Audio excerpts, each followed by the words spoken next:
Hi everyone, स्वागत है आप सबका फिर से एक नई वीडियो पर। आइए देखते हैं दोस्तों, आज हम लोग रैखिक समीकरण से संबंधित प्रश्न इस वीडियो में हम लोग देखेंगे कि कैसे रैखिक समीकरण बनाएंगे और फिर उस रैखिक समीकरण को हल करके हम मान ज्ञात करेंगे। तो आइए देखते हैं पहला क्वेश्चन।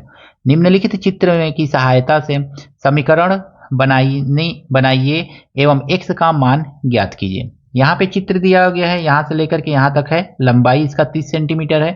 कह रहे हैं यहाँ से लेके यहाँ तक x है और फिर इस पॉइंट से लेकर के इस पॉइंट तक 17 सेंटीमीटर है। तो इसका हमको एक समीकरण बनाना है और फिर समीकरण बना करके उसको सॉल्व करके x का मान बताना है। कैसे करेंगे? तो सीधे सीधे हम लिखेंगे x जो है और ये यानी कि यहाँ से यहाँ तक का लंबाई फिर यहाँ से यहाँ तक का लंबाई जोड़ने पे हमको कितना मिलेगा, तो इन दोनों को प्लस करने पे हमको मिलेगा दोस्तों 30 मिलेगा।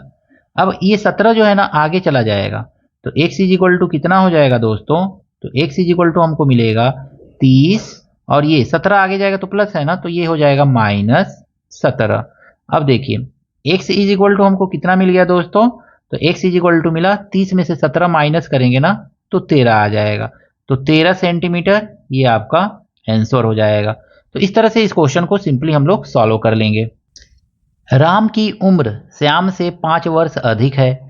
यदि राम की वर्तमान उम्र 28 वर्ष है तो श्याम की उम्र वर्तमान उम्र है। सबसे पहले देखेंगे ना, राम की उम्र श्याम से 5 वर्ष, श्याम की उम्र हम मान लेंगे, माना श्याम की उम्र 1 वर्ष है। श्याम माना श्याम की उम्र बराबर x वर्ष मान लेंगे दोस्तों, x मान लेंगे हम। तो राम की उम्र कितनी हो जाएगी, तो राम की उम्र हो जाएगी जैसा कि क्वेश्चन में कहा गया है कि राम जो है ना श्याम की से 5 वर्ष अधिक है, तो राम की उम्र is equal to x plus 5 हो जाएगा। तो इस तरह से आप क्वेश्चन को लिख लीजिए। राम की उम्र जो है श्याम से 5 वर्ष अधिक है। श्याम की उम्र अगर में x होगी तो राम की उम्र x प्लस 5 होगी। अब हम लिखेंगे ना, देखिए कह रहा है कि राम की वर्तमान उम्र 28 है, तो राम की उम्र कह रहा है कि 28 है, तो राम की उम्र 28 है यानी कि x प्लस 5 बराबर राम की उम्र ये है और राम की उम्र 28 भी कह रहा है, तो लिख लेंगे 28। अब हम क्या करेंगे, 5 को ले जाएंगे आगे, तो x बराबर कितना मिल जाएगा, तो 28 माइनस 5 मिल जाएगा दोस्तों। अब x बराबर हमको कितना मिल गया, तो x बराबर हमको मिल गया 23 वर्ष। तो यही आपका आंसर है। ये किसकी उम्र होगी, श्याम की उम्र होगी। तो श्याम की उम्र कितनी मिल गई, 23 वर्ष। तो इस तरह से सिंपली आप क्वेश्चन को सॉल्व कर लेंगे दोस्तों। तो एकदम बेसिक लेवल से हम लोग क्या कर रहे हैं, तो ये रैखिक समीकरण को देख रहे हैं। कि क्वेश्चन में कहा गया है किसी संख्या में 5 जोड़ने पर 15 प्राप्त होता है, संख्या बताइए। माना संख्या क्या है, तो माना संख्या बराबर हमको कुछ मानना पड़ेगा, तो माना संख्या बराबर हम क्या मान लेंगे, तो x मान लेंगे।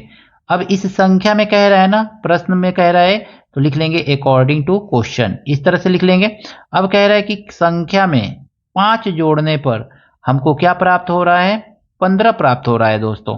तो अब हम क्या करेंगे, 5 को आगे लेके चले जाएंगे, तो x बराबर हमको क्या मिल जाएगा, x बराबर 15 माइनस 5 मिल जाएगा। तो इस तरह से हमको x कितना मिल गया दोस्तों, तो x बराबर 10 मिल गया। तो संख्या क्या है, तो वह संख्या जो है 10 है। दोस्तों इस क्वेश्चन में कहा गया है शशि ने कुछ पेंसिल खरीदी, 2 पेंसिल उसने अपनी बहन को दे दी। अब उसने पास यदि 3 पेंसिल बची है तो उसने कुल कितनी पेंसिल खरीदी। मान लीजिए कि कुल पेंसिल उसने कितनी खरीदी, तो x पेंसिल उसने मान लीजिए खरीदा है, बराबर माना कुल खरीदी गई पेंसिल बराबर x मान लेंगे। तो x उसने पेंसिल खरीदी। अब अकॉर्डिंग टू क्वेश्चन कह रहा है, प्रश्नानुसार भी लिख सकते हैं अकॉर्डिंग टू क्वेश्चन। अब उसने x पेंसिल खरीदी थी, लेकिन उसमें से उसने क्या किया, 2 अपनी बहन को दे दिया, तो 2 ठो कम हो जाएगा तो माइनस कर देंगे। तो अब उसके पास कितना बचा, x खरीदी उसमें से 2 दे दिया, अब बचेगा उसके पास 3 बचा हुआ है। कह रहा है यदि उसके पास 3 पेंसिल बची है, तो इस तरह से अब हम 2 को क्या करेंगे, आगे नंबर की तरफ लेके चले जाएंगे दोस्तों। तो x इज इक्वल टू क्या हो जाएगा, तो 3, अब माइनस आगे जाएगा तो बन जाएगा +2। तो x इज इक्वल टू हमको कितना मिल जाएगा, तो x इज इक्वल टू 3 + 2 5। तो इस तरह से ये रैखिक समीकरण से संबंधित प्रश्नों को आसानी तरीके से आप हल कर सकते हैं दोस्तों। तो आंसर हो जाएगा आपका 5। दोस्तों इसमें कहा गया प्रज्ञा का वजन पहले से 3 केजी बढ़कर 17 केजी हो जाता है, उसका पहले वजन कितना था। तो पहले माना प्रज्ञा का पहले वजन x था, x केजी होगा। अब हम देखेंगे तो प्रश्नानुसार यानी कि अकॉर्डिंग टू क्वेश्चन देखेंगे तो पहले वजन x था उसका, अब कितना बढ़ा है तो 3 केजी बढ़ गया उसका वजन। तो अब कितना हो गया दोस्तों, तो 17 केजी हो गया। अब 3 को आप आगे नंबर की तरफ लेके चले जाइए, नंबर को नंबर की तरफ, x को यहीं पे छोड़ दीजिए। तो x इज इक्वल टू 17, अब ये प्लस है आगे जाएगा तो क्या बन जाएगा -3। तो x बराबर हमको कितना मिल जाएगा, तो x बराबर मिल जाएगा 14 केजी। तो प्रज्ञा का पहले वजन कितना था दोस्तों, तो 14 केजी था। तो इस तरह सिंपली आप इस क्वेश्चन को सॉल्व कर लेंगे। देखिए दोस्तों कहा गया है कि y मीटर लंबे फीते को 17 बराबर भागों में बांटा गया है। तो y मीटर लंबा फीता है, इसको कितने भागों में बांटा गया 17, तो 17 से भाग देंगे तो एक फीते की लंबाई, छोटे से फीते की लंबाई मिल जाएगी हमको। तो कह रहा है कि एक छोटे से फीते की लंबाई है 3 मीटर, तो इस तरह से 3 मीटर दे दिया हुआ है। अब कह रहा है कि y का मान ज्ञात कीजिए। तो बस आपको इक्वेशन इस तरह से बना लेना है कि y मीटर लंबा फीता है, इसको कितने भागों में बांटा गया है 17, तो y बटा 17 लिख लेंगे। हाँ, एक फीते की 17 से भाग देंगे तो एक फीते की लंबाई मिलेगी छोटे वाले की, तो 3 मीटर। अब इसको बाई क्रॉस कर देंगे, 17 से यहाँ पे मल्टीप्लाई करेंगे तो y इक्वल टू हमको कितना मिल जाएगा दोस्तों, तो 17 गुणे 3, तो 17 तिया कितना होता है, तो 17 तिया 51 होता है। तो फीते की लंबाई कितनी हो गई 51 मीटर, यानी जो बड़ा वाला फीता है उसका 51 मीटर लंबा वो है, तो y का मान 51 आ जाएगा। तो इस तरह से सिंपली आप क्वेश्चन को सॉल्व कर सकते हैं दोस्तों। तो बेसिक कॉन्सेप्ट क्लियर कर लीजिए ताकि आपका जो टफ क्वेश्चन होगा वो भी आसानी से आप लगा सकते हैं। तो एकदम हम लोग बेसिक पढ़ रहे हैं दोस्तों। किसी संख्या का आधा उसके चौथाई से 10 अधिक है, वह संख्या है, माना वह संख्या x है, तो लिख लीजिए x। अब देखिए क्वेश्चन में कह रहा है माना वह संख्या x है, तो इस तरह से लिख लेंगे, संख्या को हमने x मान लिया। अब कह रहा है कि किसी संख्या का आधा, इस संख्या का जो माने हैं इस संख्या का आधा, तो इस संख्या का आधा मतलब 2 से भाग दे दीजिए, आधा उसके चौथाई से, इसके चौथाई से, इसी संख्या के चौथाई से, इस संख्या के चौथाई से कितना ये अधिक है। देखिए किसी संख्या का आधा उसके चौथाई से 10 अधिक है, हई जो है ना 10 अधिक है इससे, ध्यान से समझिएगा, तो इससे 10 अधिक है, तो बस ऐसे लिख लीजिए। अब आप इसको क्या कीजिए, उठा के इधर कर लीजिए x के टर्म को, तो x/2 माइनस x/4 ऐसे लिख लीजिए, इज इक्वल टू आपको क्या मिलेगा, तो 10 मिल जाएगा।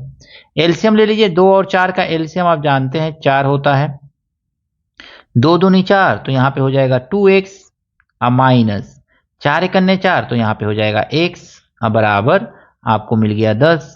अब 2x में से x माइनस करेंगे तो आएगा x, और नीचे आप बाई 4 लिख लीजिए, तो बाई 4 इज इक्वल टू आपको मिला कितना 10। इस 4 से यहाँ पे मल्टीप्लाई कर दीजिए, तो x इज इक्वल टू आपको मिल जाएगा दोस्तों 10 गुणे 4। x इज इक्वल टू आपको कितना मिल गया, तो x इज इक्वल टू 10 चौको 40, वो संख्या क्या है आपका, तो 40 है। तो सिंपली आप इस तरह से क्वेश्चन को बाय प्रोसेस सॉल्व कर सकते हैं। एकदम बेसिक से समझिए ताकि आपका कॉन्सेप्ट क्लियर हो सके। कॉन्सेप्ट क्लियर होगा तो आप टफ क्वेश्चन भी सॉल्व कर लेंगे और किसी भी कॉम्पिटिटिव एग्जाम को बीट कर सकते हैं। तो आशा करता हूं ये सातों क्वेश्चन आपको रैखिक समीकरण से संबंधित अच्छी तरह से समझ में आया होगा दोस्तों। अगर मैं वीडियो अच्छा लगा है दोस्तों के साथ शेयर कीजिएगा, लाइक कीजिएगा। चैनल पर दोस्तों नए हैं, चैनल को भी सब्सक्राइब जरूर कीजिएगा। मिलते हैं नेक्स्ट वीडियो में इसी तरह के कुछ नए प्रश्नों के साथ। Thank you, best of luck.